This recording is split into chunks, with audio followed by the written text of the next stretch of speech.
Hey, it's Christina. Thanks for joining us, and welcome to The Squeeze.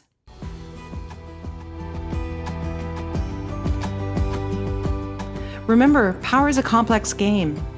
It's a ubiquitous force in our lives, present in every aspect of society, from politics to personal relationship.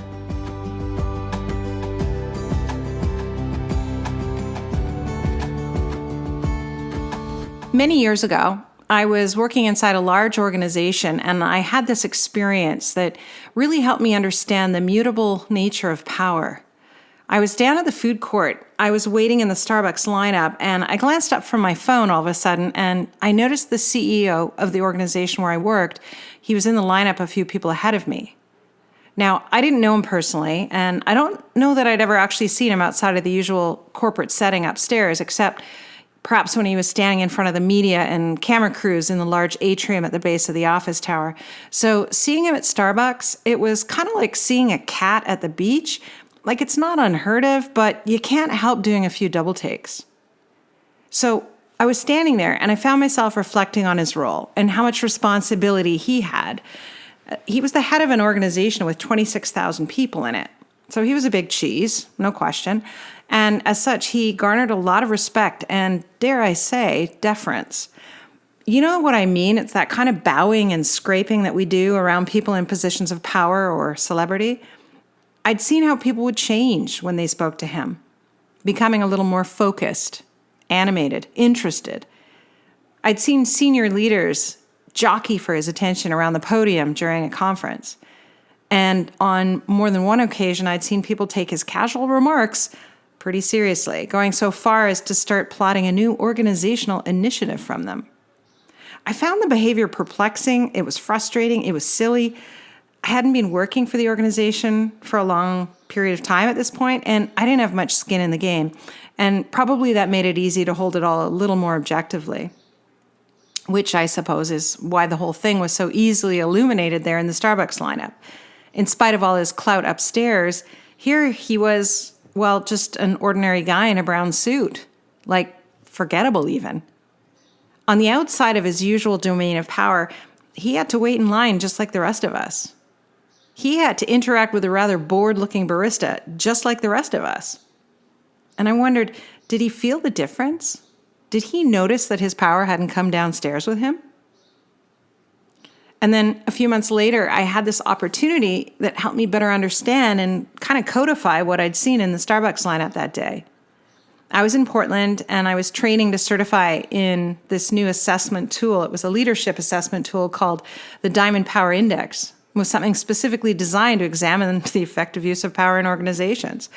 And almost right out of the gate, I found the term I was looking for: positional power. Because the CEO derived power from his position, his power only worked in the territory of his position. So when he went down to Starbucks in the food court, he was beyond the reach of his office, and his power dipped and disappeared accordingly. It's kind of like when you move beyond the Wi-Fi signal. So positional power was clearly contextual, and from that moment when I kind of figured it out, I sort of couldn't resist imagining this very, very important person at home. Because, of course, he probably wouldn't be treated that way at home. And I just imagined him having like a rebellious teenager. And, I thought that was kind of funny, like CEO, schmeeo, right? From what I've just described, I'm certain you know what I'm talking about. And you probably have examples you can draw from. Whether you understand power dynamics or not, most people sense what I'm talking about. We know there are times and places when we feel more powerful or less powerful. But we might not always have a clear understanding of why it is that way or what to do about it. In my travels, I have on occasion crossed paths with celebrities of varying note. Once when I was working as a flight attendant, I told a very high-profile Canadian sprinter to take his seat. Another time, at an outdoor music concert, I invited Jim Cuddy, the lead singer for Blue Rodeo, to cut the line and use the porta potty ahead of me. In both instances, I felt a strange kind of giddiness, as though I'd stumbled onto some method for neutralizing their power, because in both instances, they had capitulated, and I felt, powerful. I suppose I chalked it up to a basic psychological observation on my part of how these things normally work: bow, scrape, and I just did something different. I mean, the truth is I was probably just as gobsmacked on the inside as anyone else, but I didn't show it. I was excited to be able to bend power, or whatever the heck I thought I was doing. I've also experienced some interesting power dynamics with people who have a lot of money. My previous career in corporate aviation, I've had a lot of previous careers. It afforded me interactions with extremely affluent people because, of course, private jets, they're a luxury item for a very small segment of the population. And on one occasion, I was invited to an event at the home of a really successful aeronautical engineer in the vicinity of Boeing Field, south of Seattle. The driveway up to the house was so long that the driver had to stop and ask a gardener for directions. And I remember that there was this one whole wall of the living room that retracted and revealed this giant outdoor ballroom. I mean, this was serious wealth. As we pulled up, our host was standing at the top of a grand entranceway, and he was waving to us like you might wave to an approaching ship arriving in port. He was wearing a lime green ascot. Google it. You won't be disappointed. And perhaps because I'd grown up around a lot of nouveau riche types who got a real kick out of flaunting their money, the whole scene just seemed so over the top and calculated to impress. And so when the opportunity arose and I found myself chatting to the host, I attempted to change the game a little bit. Instead of bow, scrape, I straight up asked him if all his money and success had brought him happiness. Or something along those lines. It was a while ago. I can't remember exactly what I said. The point is, I broke some invisible norm by asking him something direct and personal. I can't remember what he said, but I do remember a little energetic wobble on his part.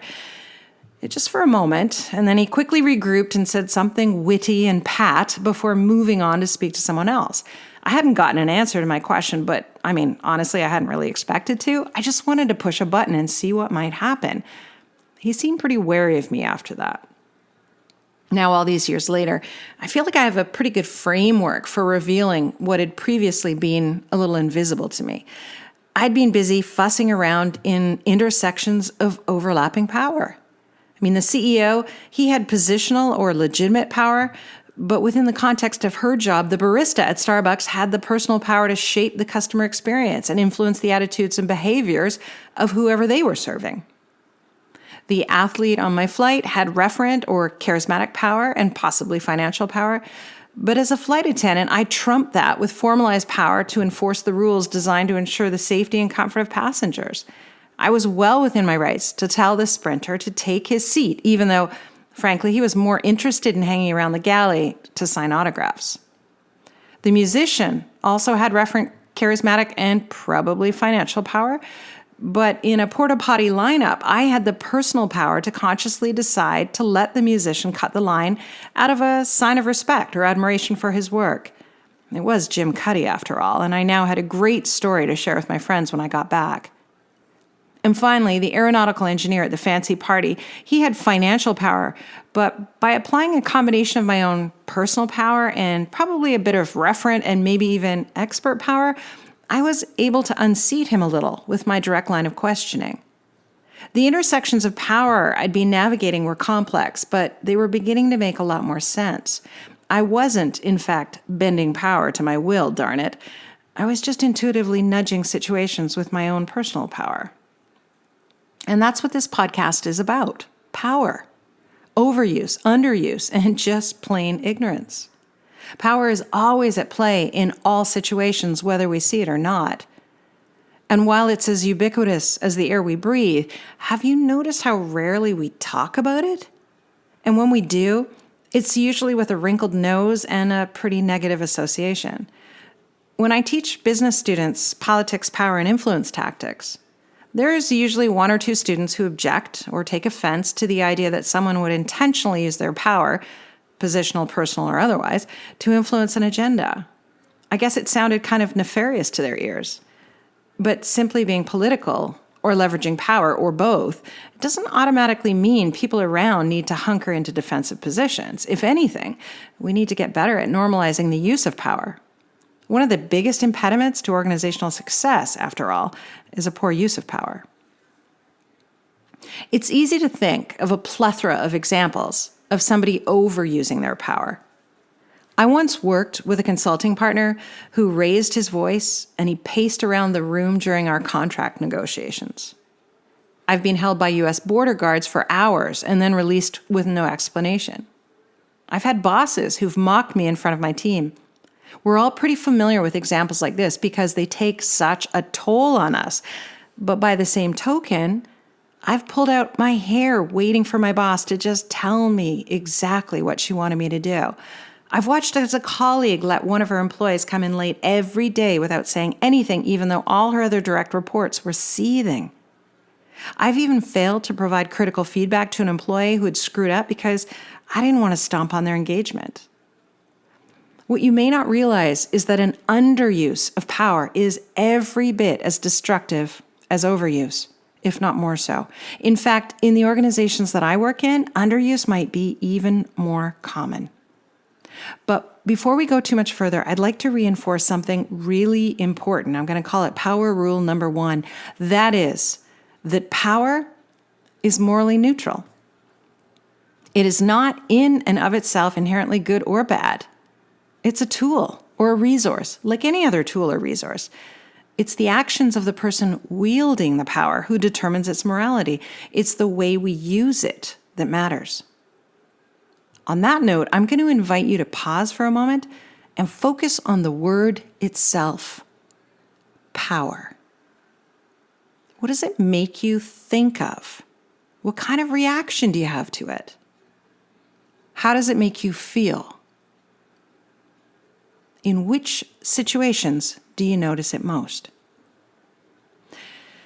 So how do we define power?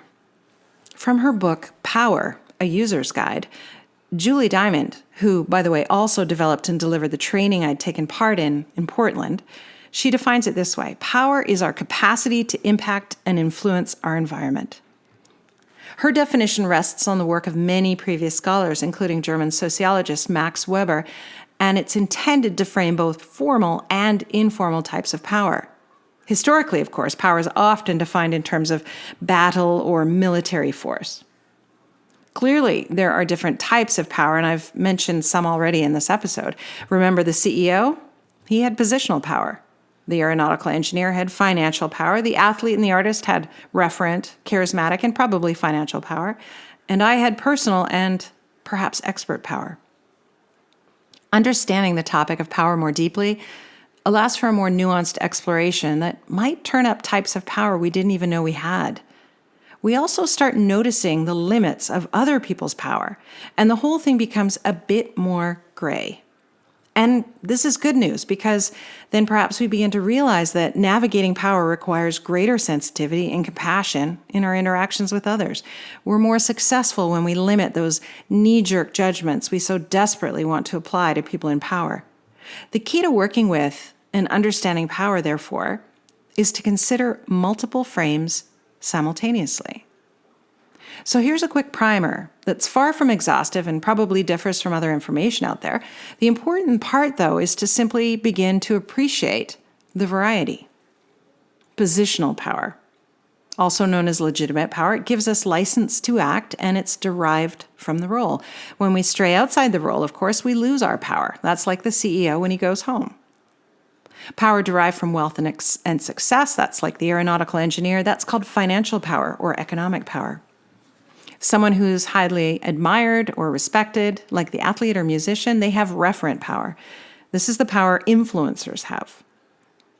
Expert power refers to someone's level of specialization in a particular arena. And it reminds me of that joke about Neil Armstrong at a dinner party. Everyone is sitting around doing that one-upmanship thing that people do, but then suddenly Neil speaks up and simply says, "I've been to the moon." Bam, mic drop, game over. And no conversation about power is, of course, complete without mentioning sociopolitical power. And that encompasses multiple elements of our identity, like race, gender, class, religion, nationality, ethnicity, education, physical and mental ability, gender, and sexual orientation. Lastly, and arguably most important to our navigation of power in general, we come to personal power.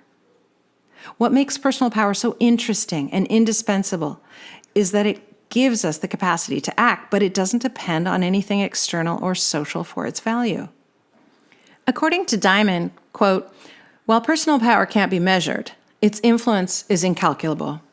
We describe personal power colloquially as what we use to get by in life, end quote. Personal power is an incredible asset for influencing when you don't have formal power. And building personal power is something everyone can do. I'm going to talk more about that later in the podcast. Hey, you're listening to The Squeeze. And if you like what you're hearing, there's a whole world of citrus coaching to discover. We've got an online leadership program. It's called Citrus U, and it features those 3 key tools you need to be a better leader, well, to be a better human. We also have a number of mini learning bundles that you can get into, and there's plenty more. If you're interested, you can follow us on Instagram or check out our website at www.citruscoaching.com. And the show resumes now. 20 years ago, I felt a lot of insecurity talking to other coaches. I'd literally just started out in the industry and had barely gotten my feet wet. I felt a bit like a beggar encroaching on their territory in search of a few handouts. Perhaps that's a bit dramatic, but I'm pretty sure you can relate. I walked into a very tangible power imbalance. They had expert power, I did not. Diamond refers to this as a low-rank experience. She writes, quote, regardless of social position, we all have low-rank moments. Low rank causes vulnerability, from being a beginner to not knowing, needing help, and having a meltdown. Feelings of low rank are an indispensable facet of the human equation, and if we hate it in ourselves, we put our authority in jeopardy, end quote. My example of being a new coach is pretty typical of someone in the middle of a low-rank experience, and that brings us to power rule number 2. Because the thing about low rank, we always feel it. Just like when you're at a party with people who have more money than you do, you feel your lower socioeconomic status. Or the first few days in a new job, when you know less than everyone else, you feel your lower spot on the pecking order. No one has to tell you. In those early days of coaching, I felt my lower status. To manage low rank, Diamond advises embracing the vulnerability. Quote, if you cannot fail, cannot be wrong, cannot make a mistake, you are a sitting duck. Your inviolable strength comes from your willingness to have nothing to lose. If you can't lose an argument, walk away from a disagreement, admit defeat, or apologize for a mistake, you've placed your feelings of worth in the hands of another and are completely open to manipulation, end quote. Gosh, well, that's kind of sobering, but she's right. Because all those attempts to deny our vulnerability, like acting invincible or like we always know what we're doing or faking it until you make it, well, eventually that facade crumbles and falls apart, sometimes spectacularly. In fact, at some point, if we actually do end up wielding power, because we lack compassion and acceptance for ourselves when we didn't have it, we tend to lack insight into those around us with lower rank. And this creates a dangerous blind spot where we forget all the places where we have rank over others, making us more likely to abuse our power. Diamond writes, quote, prizing high rank over low rank can make us more likely to act or react from a one-down position and misuse the power we have over others, end quote. By being more transparent and accepting of our vulnerability in those situations where we feel lower rank, we actually stand to foster higher levels of trust with others, which is weird because that is exactly the opposite of what our popular culture preaches. I've touched on this topic in earlier episodes when I've explored the role of influencers in our society and their efforts to appear unassailable and above criticism. 20 years ago, when I first interacted with other coaches, accepting my low rank meant showing up in all my green finery, declaring my newbie status, and not pretending or hiding. And as a recovering high performer, that was hard, I'm not going to lie. But it was also a lot easier than pretending, because I've gone that route before and it takes a lot of energy to maintain the pretense and avoid detection. Can you say imposter syndrome? Now, fast forward to how I feel around coaches these days. It's literally night and day. When I'm around other coaches, as I was earlier today on a Zoom call, and many who I didn't know, I wasn't actually that conscious of their level of seniority as coaches, or mine for that matter. I was just interacting with people who do what I do and talking about organizational trends. Perhaps there was someone on the call having a low-rank experience, but I didn't see it. The fact is, after 20-plus years as a coach, I possess much greater expert power, but I don't think about it too much because I don't have to. The low-rank experience is a thing of the past, at least in the realm of coaching. And this right here is another critical lesson about power that I'm now going to emphasize, and that is rule number 3. The more power you have, the less you think of it. Power is, more often than not, invisible to those who have it. And that can set off a whole chain reaction of problems, which I'm going to attempt to unpack next. You've probably heard the quote by Lord Acton from the 19th century. You might not know it was him. Quote, "Power tends to corrupt, and absolute power corrupts absolutely." End quote. Why is it that humans find it so difficult to wield power in ethical and compassionate ways? Why does history spill over with so many horrific examples of corrupted power? In Diamond's book, she describes stepping into power like being under the influence of drugs. And she references 3 means by which this happens: disinhibition, illusory control, and diminished empathy. With disinhibition, we feel a certain immunity to social norms or expectations. Think Steve Jobs and his black turtleneck, blue jeans, and sneakers. His style reflected his disregard for convention and, ironically, of course, spawned an iconic and emulated style. With disinhibition, we may also have a tendency to weigh in on things beyond our knowledge. With illusory control, we tend to overestimate our chances of success. Think Captain of the Titanic. We imagine that we can influence events. With diminished empathy, we become more unconscious of others, and we're unable to take on their perspectives. Okay, remember the movie The Devil Wears Prada? Miranda Priestley, the editor of Runway magazine and the central antagonist, seemed to take great pleasure in keeping people on their toes with her quiet, tyrannical nature. Because of her high positional power, she didn't really see people in the lower ranks as people, which is why she was able to behave horribly towards them the way she did. She called every assistant Emily simply because that's the name she remembered.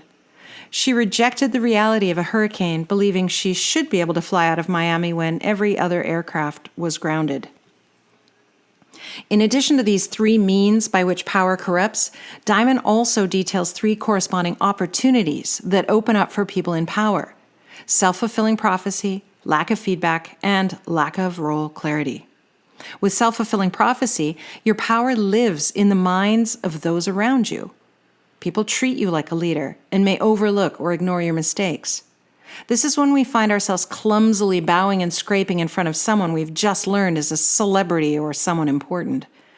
According to Diamond, quote, "This is one of the reasons leaders feel like imposters. They sense that people's judgment and treatment are unmoored from reality, that the accolades and admiration are sometimes undeserved," end quote. And by the same token, you can imagine how easily people fall for what is being projected and overlook a more honest self-appraisal of their shortcomings. Powerful leaders often suffer from a lack of feedback because people with lower rank are frequently reticent to give honest feedback. In the movie The Devil Wears Prada, the people who worked for Miranda were too afraid to contradict her, which only served to reaffirm Miranda's perspective. She wasn't a person anymore either. She was just a symbol to them. And lastly, people with power often experience a lack of role conflict. What this means is that if someone's power is sufficiently high enough that it travels with them everywhere they go, think of HBO's Succession, they miss out on the emotional and social development that comes from shifting between high and low-ranking roles. The CEO I referenced earlier experienced the shift when he went home or to the grocery store or where I saw him at Starbucks. I think of role conflict as keeping it real. When you consider the corrupting means and opportunities that come into play around power, it's not so hard to understand why power so often goes to someone's head. But there's one more piece to Diamond's exploration into the corruption of power: motivation. According to Diamond, one of the most powerful motives for misusing power comes from a feeling of powerlessness. In spite of the attainment of a powerful role, feeling powerful is not an assured outcome, and this presents a troublesome gap.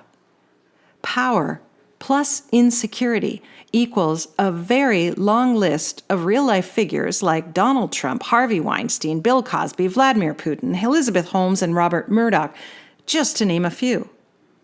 Low rank is a stronger emotion than high rank. As Diamond explains, from an evolutionary standpoint, it's limbic. It's a matter of life and death. But the good news is that low rank as a motivator is not inevitable. If we have appropriate self-management practices, we may be able to avoid joining the litany of powerful tyrants and corrupt business people. In full transparency, this is what holds me back from playing more fully in the public arena. I honestly don't want to navigate the kind of power that some very well-known folks in my industry have attained. The Brené Browns or Mel Robbins, Elizabeth Gilbert, Martha Beck, Stephen Covey. While I definitely feel pulled to amplify my work in the world, to expand beyond the limits of one-on-one coaching sessions, I'm also really wary of clocking too many followers and ending up on too many people's radars. I mean, don't worry, I'm nowhere near that vicinity yet. I'm just so mystified with people who seek fame for its own sake. That's like asking for a horrible health diagnosis. Like, why invite that into your life? Okay, so far in this podcast, there's been a disproportionate amount of focus on the overuse of power. And those examples are easy to spot. They're common, and that's what makes people very wary about the topic of power in general. But the underuse of power can be just as destructive, though it is far more difficult to spot. In fact, I would argue that many leaders fail to recognize the problems their underuse of positional power creates, focusing only on their positive intentions. The thing you need to remember is that the only one who is confused about your positional power is you. Even if you've taken great strides to let everyone know that just because you were promoted, nothing has changed, nothing, in fact, could be further from the truth, and the people who now report into you know it. Just because you don't feel any different, it's a pretty dangerous assumption to think they won't either. Here are some examples to illustrate underuse of power. Have you seen any of these in action? Imagine working with a colleague who frequently misses their deadlines, which in turn negatively impact yours. You've been taking some heat lately, so you decide to speak to them. But so far, nothing has changed. And finally, after a few more missed deadlines, you decide to speak to your supervisor. They listen, they're sympathetic, and you feel better thinking now things will get sorted. But it doesn't take you more than a few days to realize that they haven't done anything about it and things continue the way they were. Another missed deadline and your frustration starts to build. Again, you meet with your supervisor, and again they're sympathetic, but no solution is forthcoming. You push them a little, and they tell you that your colleague has been under a lot of stress lately, and they're just trying to support them to get back on track. I don't have to tell you what happens next. Nothing different. Same-o, same-o.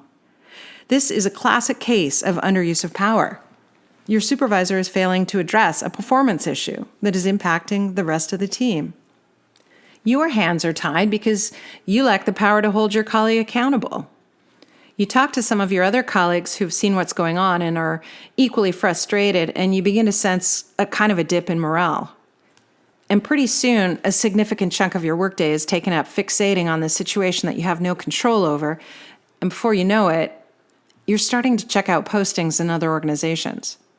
The depressing reality is that your supervisor is likely oblivious to their impact, persisting in their identity as a caring and compassionate leader. In all likelihood, if you did decide to leave the department, your departure would be met with shock. Now, imagine, in another scenario, you consider yourself a highly collaborative leader. You take pride in empowering people to make their own decisions and give them the autonomy to work out their challenges. When team members ask you for clarification or the specifics of what you want them to do, you are more often than not heard turning the question back on them and asking them what they think they need. Sure, they may appear a little frustrated, but you know they'll appreciate how much authority you're giving them. And so you are very surprised to discover one day that your team is way behind in their deliverables, and you think perhaps they just need more encouragement. So you resolve to be even more positive and empowering, telling them you know how hard they're working and you trust them to meet their goals, but the metrics keep slipping. This is another classic case of underuse of power. As the boss, your job is to set clear expectations and make critical decisions. What looks like empowerment to you might look like abdication and abandonment to them. Without clear direction and oversight, you're dooming people to fail. Empowerment and autonomy are both good things, but unless the goalposts are clear and you hold accountability, you're promoting a kind of Wild West environment that some employees may like, but many may not. And of course, misuse of power, it's not just limited to the workplace. Have you ever witnessed injustice or discrimination but stayed silent out of fear or apathy? Or have you failed to support a charity that does important work even though you have the means? And this brings us to power rule number 4. Underuse of power is every bit as messy as overuse. Now, I promised we'd circle back to personal power again, and this is a good place to begin to wrap up the episode. Building your personal power is just a really smart thing to do for a number of reasons. It's not limited by context, so you can take it wherever you go. From a prickly strata council meeting to an important conversation with your adult siblings to a new proposal at work. Personal power gives you the capacity to act, even if you lack formalized power. It's why people want to follow your lead, why your word has credibility. People with personal power tend to forge their own paths. They act as change agents, seeing possibility beyond the way things are. Diamond provides a simple model for understanding personal power. Imagine a triangle. On the first angle, you find your capable self. This is the degree to which you believe in yourself and your ability to succeed, your self-efficacy. It's your perseverance in the face of odds. Even if you don't know how to solve a particular problem, you trust your ability to figure it out. You have proficiency at being and accepting you. On the second angle, you find your aware self. This is the degree to which you are able to self-reflect and understand your feelings and thoughts, knowing and taming your triggers. Higher levels of aware self mean you're able to analyze and make sense of your own and others' behavior, staying above the fray and navigating complex situations more objectively. On the third angle, you find your purposeful self. This is the degree to which you are able to find meaning in challenges and hold a positive orientation towards life. It's your ability to take the big view. You learn from mistakes and take risks. You're able to integrate the learning from challenging situations. You are more resilient. Building personal power is a life's work and includes tapping your life experiences, investing in your personal development, and getting to know your personality traits. You can do this by building supportive communities for yourself, developing greater social and emotional development, perhaps through coaching or therapy, seeking feedback and challenges, and contributing where you can. For more information about building personal power, I'll put Julie Diamond's website in the show notes. Remember, power is a complex game. It's a ubiquitous force in our lives, present in every aspect of society, from politics to personal relationship. While it can be a force for good, it can also be easily corruptible, creating the potential for abuse. Personal power can be our secret superpower for navigating the complex dynamics of power in our lives. Personal power helps us to show up more authentically, compassionately, and principled. By cultivating our personal power, we can become more effective leaders, partners, and community members, using our power to create positive change and possibly build a better world for ourselves and those around us.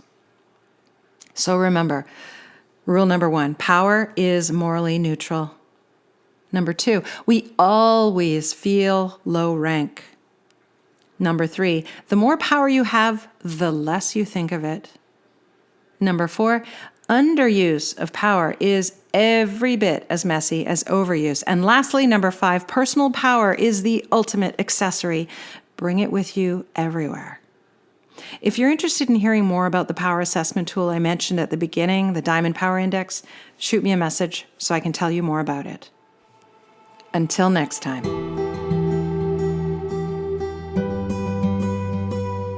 So, you've been listening to The Squeeze. Thanks for joining us today.